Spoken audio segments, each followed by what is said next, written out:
Thank you for walking into classrooms where truth was no longer welcome. Thank you for defending students labeled dangerous for having morals. Thank you for planting courage on campuses where flags were burned and boys were told to sit down and be soft. Thank you. Thank you for building Turning Point not as a company, but as a shield for those who had none. Thank you for turning empty stages into pulpits of fire. Thank you for teaching that America is not an accident, but a miracle worth protecting.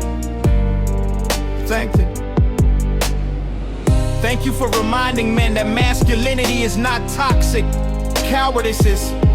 Thank you for standing for the unborn in a world that calls life a choice. Thank you for calling fatherhood the highest office a man can hold. Thank you for preaching marriage, not just as romance, but as responsibility. Thank you. Thank you for speaking of Christ when it cost you applause. Thank you for bringing faith back into the public square. Thank you for building bridges between the gospel and the government, between the pulpit and the podcast, between the church and the culture. And thank you for making Jesus uncancelable. Thank you.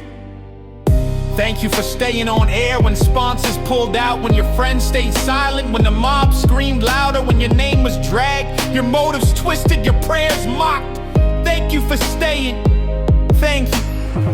Thank you for mentoring millions without ever meeting them, for handing teens a microphone and telling them truth doesn't need permission, for looking a generation in the eye and saying you are not too young to change everything. Thank you for loving one woman publicly, for crying off camera, for kneeling backstage before the spotlight came on, for praying before planning, for choosing legacy over luxury. Thank you. Thank you for saying what had to be said. Thank you for saying it, even when it cost you everything.